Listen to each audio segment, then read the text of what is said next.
नमस्कार, आर्य न्यूज देख रहे हैं आप। मैं हूं आपके साथ पल्लवी सिंह। उत्तराखंड बुलेटिन की शुरुआत करेंगे बड़ी खबरों के साथ। सीएम पुष्कर सिंह धामी ने एक कार्यक्रम में जनता को संबोधित किया है। इस दौरान अपने संबोधन में उन्होंने उत्तराखंड के पर्यटन क्षेत्र से जुड़ी योजनाओं की जानकारी साझा की। साथ ही साथ सीएम धामी ने यह कहा है कि होम स्टे के माध्यम से पर्यटन अब ग्रामीण क्षेत्रों की आजीविका का नवीन साधन बन रहा है। इसके साथ ही होम स्टे प्रदेश में आने वाले पर्यटकों को भी उत्तराखंड की संस्कृति और परंपराओं को नजदीक से देखने का अवसर प्रदान कर रहा है। और क्या कुछ कहा गया, आप भी सुनिए। योजना हमारे राज्य उत्तराखंड में ये यहाँ का आने वाले समय में एक आर्थिकी का मुख्य आधार बन सकती है। और सबसे बड़ी बात है कि जो लोग उत्तराखंड आएंगे, अगर होम स्टे में वो रुकेंगे तो उनको एक तो सस्ता एकोमोडेशन मिलेगा, घर का खाना मिलेगा, यहाँ के कल्चर से जुड़ने का अवसर मिलेगा, यहाँ की चीजों को समझने का भी अवसर मिलेगा। और साथ ही साथ जहाँ रुकेंगे उनको तो उनकी आजीविका तो चलेगी चलेगी, उसके साथ साथ कहीं होम स्टे चलता है तो उसके आसपास के लोगों को भी बहुत सारे रोजगार के अवसर उनके लिए भी उत्पन्न होते हैं। और हमने राज्य में लगभग 3600 होम स्टे हमारे अभी तक रजिस्टर्ड थे, उनको बढ़ाने के लिए हम काम कर रहे हैं। इसमें लगभग 10,000 के लगभग लोग अभी काम कर रहे हैं। और हमारा लक्ष्य है कि आने वाले समय में होम स्टे तेजी से बढ़े और हमारे उत्तराखंड की आर्थिकी का मुख्य आधार बने। और बढ़ते अगली खबर की ओर, जहां आपको बताते चलें कि अब प्रदेश में आने वाले जो पर्यटक हैं उनके लिए काफी अहम योजनाएं तैयार की गई हैं। इसी क्रम में हरिद्वार के कनखल थाना क्षेत्र के देश रक्षक तिराहे के पास एक कांवड़िए की चलती बाइक में आग लग गई है। बताया जा रहा है कि आग लगते ही कांवड़िया मौके पर से भाग निकला। बताया जा रहा है कि बाइक छोड़कर वो आग बुझाने के लिए सामान इकट्ठा करने लगा। इस बीच पेट्रोल पंप से फायर स्प्रे लेकर एक कांवड़िया वहां पहुंचा, लेकिन तब तक देर हो चुकी थी और बाइक बुरी तरह से आग के हवाले हो चुकी थी। आपको बता दें कि जो स्प्रे लेने वो पेट्रोल पंप पहुंचा है तो वो स्प्रे भी खाली निकला। कुछ ही देर में बाइक जलकर स्वाहा हो गई। हालांकि आसपास के लोगों ने बाइक को बचाने की कोशिश जरूर की है, लेकिन कामयाब नहीं हो पाए। बाइक सवार कांवड़िए लक्सर की ओर जा रहा था और इस दौरान यह हादसा हुआ है।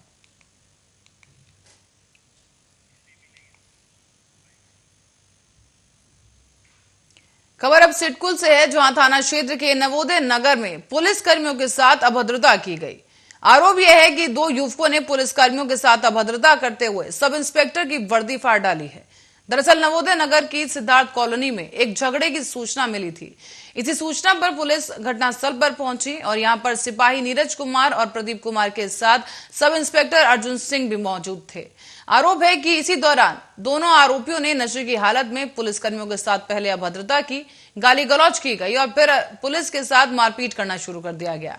बमुश्किल पुलिस ने इन दोनों को अब हिरासत में ले लिया है और थाना प्रभारी निरीक्षक ने बताया कि पुलिसकर्मियों के साथ गाली गलौज और मारपीट, सरकारी कार्य में बाधा डालने जैसी तमाम धाराओं में मुकदमा दर्ज कर इन दबंगों को गिरफ्तार किया गया है।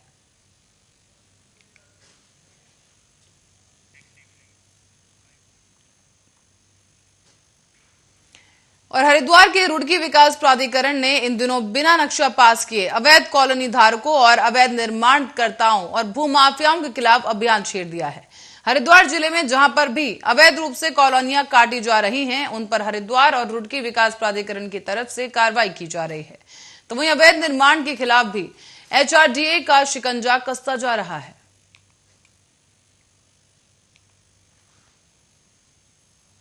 रोज हम आप लोगों को न्यूज देते हैं और उसमें बताते हैं कि आज कितनी कार्रवाई की गई है, तो लगातार कार्रवाई जारी है। इसमें यदि ऐसा है आने के एतमपुर क्षेत्र में भी है तो उसको भी हम तत्काल जो है शीघ्र ही उसमें भी कार्रवाई प्रारंभ कर देंगे। यदि है सर, अगर कोई सील होने के बावजूद भी कोई कार्य कर रहा है तो उसमें हम लोग जो है उनके खिलाफ वैधानिक कार्रवाई FIR तक की, यदि सील तोड़ दी है तो FIR दर्ज करने की कार्रवाई हम लोग अमल। पौड़ी से यह खबर सामने आई है, जहां जिलाधिकारी डॉक्टर विजय कुमार जोगदंडे ने मोटर मार्ग का निरीक्षण किया है और उन्होंने मोटर मार्ग का निरीक्षण करते समय संबंधित अधिकारियों को निर्देशित भी किया। नाले निर्माण कार्य और क्रैश बैरियर का काम गंभीरता पूर्वक करना सुनिश्चित करने के आदेश दिए गए। साथ ही साथ इस दौरान उन्होंने नाली निर्माण कार्य और पेंटिंग कार्य सही नहीं पाए जाने पर नाराजगी जाहिर की है। इस दौरान उन्होंने संबंधित अधिकारियों को निर्देशित किया कि जहां जहां अधूरे काम हैं उन्हें 2 दिन के भीतर ही पूरा करना सुनिश्चित करें। साथ ही उन्होंने कहा कि सड़क की कटिंग कार्यों में तेजी लाते हुए सरकारी और ऐसी जगहों पर चौड़ीकरण और मार्ग पर पड़े हुए कंक्रीट को साफ करना सुनिश्चित किया जाए। बिशर्ट की जो सड़क है जो पीडब्ल्यूडी पापो के पास थी, उसमें 24 लाख की लागत से सड़क में नाली निर्माण कार्य, सरफेस में जहां जहां पर डामरीकरण करना था वो कार्य, उसके बाद में कहीं पर ड्रेनेज का कार्य किया गया। किलोमीटर 1 से लेकर किलोमीटर 2 के बीच में कार्य संपन्न किया जाना था। लगभग 200 मीटर का ऐसा क्षेत्र पाया गया जहां पर अभी नाली निर्माण कार्य पूर्ण नहीं किया गया था। संबंधित जेई को ये समस्त कार्य 2 दिवस के भीतर पूर्ण करने का निर्देश दिया।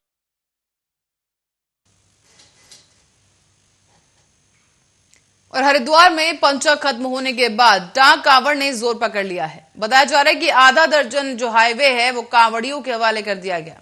और आज कांवड़ मेले के 8वें दिन हरिद्वार में डाक कांवड़ के जोर पकड़ने के साथ ही डायवर्जन का दूसरा चरण भी लागू किया जा चुका है। आपको बता दें कि श्रावण मास कांवड़ यात्रा के 8वें दिन रिकॉर्ड 20 लाख से ज्यादा कांवड़िए यात्री पहुंचे हैं और इसी दौरान गंगा जल लेकर अपने गंतव्य को इन्होंने प्रस्थान किया। तो वहीं अब तक हरिद्वार से लगभग 75 लाख कांवड़िए गंगा जल लेकर अपने अपने गंतव्य के लिए रवाना हो चुके हैं। चारों ओर बम बम भोले के जयकारों के साथ ही कांवड़ियों के द्वारा हरिद्वार में आवागमन जारी है। साथ ही साथ हर की पौड़ी और आसपास के गंगा घाटों से लेकर शिव मंदिर, बाजारों और पैदल मार्ग के अलावा हाईवे पर सिर्फ कांवड़ यात्री ही नजर आ रहे हैं। शिव भक्त कांवड़ यात्रियों की लाखों की तादाद के चलते प्रशासन ने भी जिले में तमाम स्कूलों को 20 जुलाई से ही बंद करवा दिया है। अब आईबी की रिपोर्ट की माने तो गृह मंत्रालय के द्वारा एडवाइजरी जारी करने के बाद सुरक्षा भी बढ़ाई गई है। इसी को लेकर हरिद्वार प्रशासन पूरी तरह से अलर्ट मोड पर है।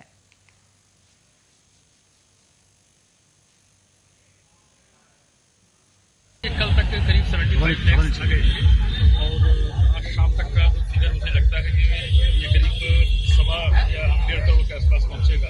बहुत बड़ी तादाद में लोगों का, श्रद्धालुओं का आगमन होना शुरू हो गया है। अभी हमने पूरी टीम के साथ मनसा देवी के बाईपास का पूरा हम लोग देखते हुए आए हैं। भीड़ ज़्यादा बढ़ने पर आपके चलते हम लोग विचार करेंगे।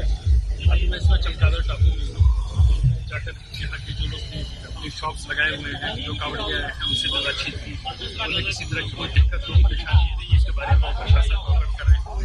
अभी हम लोग यहाँ मेडिकल कैंप के सामने खड़े हैं और हमारे डॉक्टर दिन रात आप देख रहे हैं श्रद्धालुओं की सेवा कर रहे हैं। और अभी सुबह से लेकर करीब 228 पेशेंट्स अपना दिखा चुके हैं।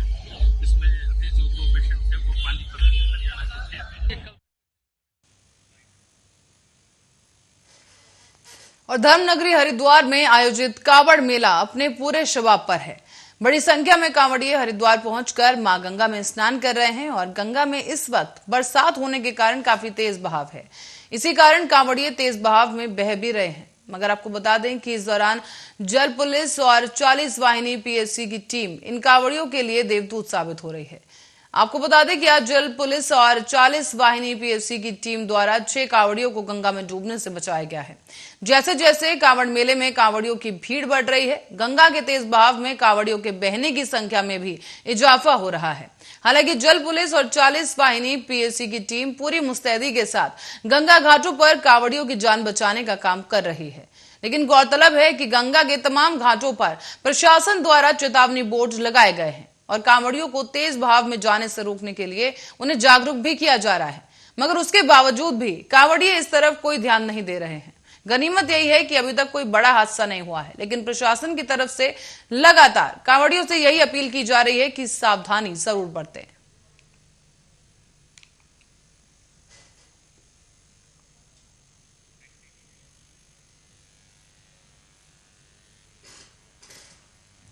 और रुड़की में नगर निगम के सामने किन्नर ग्रुप के द्वारा शिव भक्तों के सेवार्थ फल और पेयजल वितरित किए गए हैं। आपको बता दें कि आशु किन्नर ने कहा है कि वो हर साल कांवड़ियों की सेवा करते हैं और उनकी सेवा के लिए वो अपने ग्रुप के द्वारा फल वितरित किए जाते हैं। लेकिन आपको बता दें कि इस दौरान आपको ये बताते चलें कि अलग अलग संस्थाएं कांवड़ मेले के दौरान अपना सहयोग कर रही हैं। ऐसे में हिना किन्नर और आशु किन्नर के ग्रुप के द्वारा रुड़की के नगर निगम के सामने कैंप लगाया गया, जहां पर हरिद्वार से पवित्र गंगा जल लेकर आने वाले शिव भक्त कांवड़ियों को स्वार्थ भाव से केले और कोल्ड ड्रिंक वितरित किए गए। इस बीच आशु किन्नर ने बताया है कि वो कांवड़ यात्रा के दौरान अपने ग्रुप के साथ कई सालों से शिव भक्त कांवड़ियों के लिए फल, फ्रूट और कोल्ड ड्रिंक वितरित करते चले आ रहे हैं।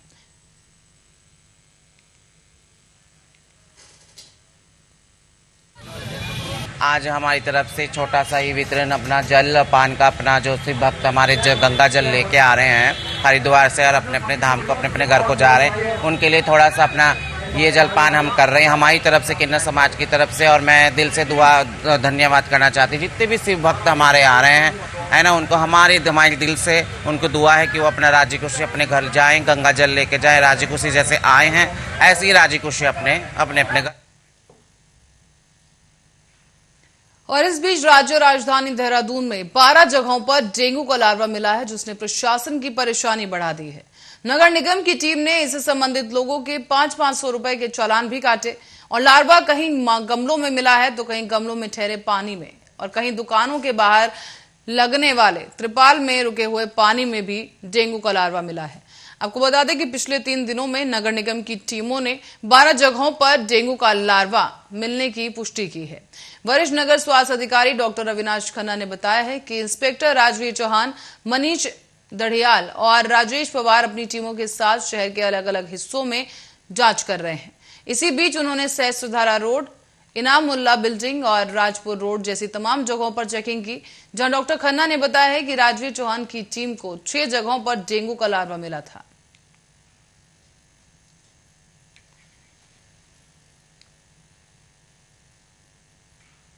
और इस बीच जनपद के कई स्थानों पर राष्ट्रीय राजमार्ग और लोक निर्माण विभाग की सड़कों के विस्तारीकरण को लेकर अहम समीक्षा बैठक की गई है। ये बैठक जिलाधिकारी की अध्यक्षता में की गई और इस बैठक में स्वीकृत सड़क मार्गों की प्रगति बढ़ाने के संबंध में कलेक्ट्रेट कक्ष में जिलाधिकारी की अध्यक्षता में राजस्व विभाग, राष्ट्रीय राजमार्ग प्राधिकरण और लोनीवी के अधिकारियों के साथ समीक्षा बैठक आयोजित की गई। इस दौरान बाजार में वाहनों की पार्किंग की व्यवस्था और सड़क मार्गों पर ट्रक लॉज और बस लॉज समेत फूड कोर्ट, शौचालय और स्टैंड समेत कई अन्य जरूरी जन सुविधाओं का प्रावधान रखने के लिए कहा गया है। साथ ही साथ इस दौरान डीपीआर तैयार करने के लिए भी अहम निर्देश दिए गए।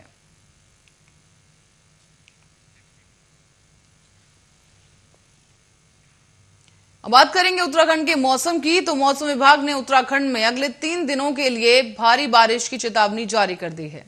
बताया जा रहा है कि भारी से बहुत भारी बारिश हो सकती है, जिसको देखते हुए ऑरेंज अलर्ट जारी किया गया।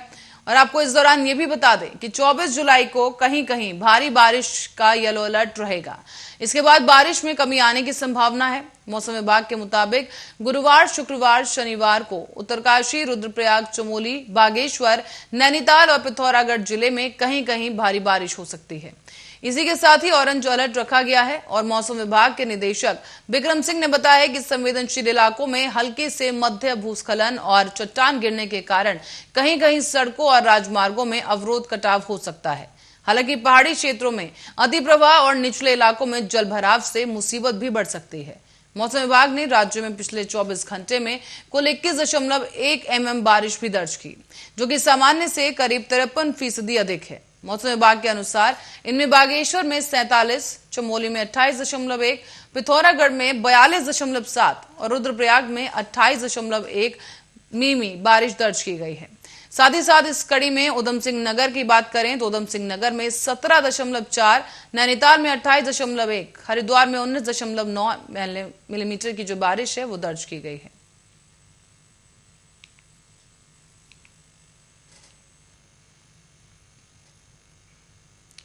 और अब रुक करेंगे हरिद्वार की ओर। हरिद्वार के रुड़की विकास प्राधिकरण ने इन दिनों बिना नक्शा पास किए अवैध कॉलोनी धारकों के निर्माण को लेकर एक अहम अभियान चला दिया है। अवैध निर्माण कार्यकर्ताओं और भू माफियाओं के खिलाफ यह अभियान है और हरिद्वार जिले में जहां पर भी अवैध रूप से कॉलोनियां काटी जा रही हैं, उन पर हरिद्वार रुड़की विकास प्राधिकरण की तरफ से कार्रवाई की जा रही है। तो वहीं अवैध निर्माणों के खिलाफ भी HRDA का शिकंजा कसता जा रहा है। और आप देख भी रहे होंगे, रोज हम आप लोगों को न्यूज देते हैं और उसमें बताते हैं कि आज कितनी कार्रवाई की गई है। तो लगातार कार्रवाई जारी है इसमें। यदि ऐसा है आने के एतमपुर क्षेत्र में भी है तो उसको भी हम तत्काल जो है शीघ्र ही उसमें भी कार्रवाई प्रारंभ कर देंगे। यदि है सील होने के बावजूद भी कोई कार्य कर रहा है तो उसमें हम लोग जो है उनके खिलाफ वैधानिक कार्रवाई FIR तक की, यदि सील तोड़ दी है तो FIR दर्ज करने की कार्रवाई हम। ऐसी खबर के साथ ही बुलेटिन में फिलहाल के लिए इतना ही। बने रहे हमारे साथ, देखते रहे आर्या न्यूज।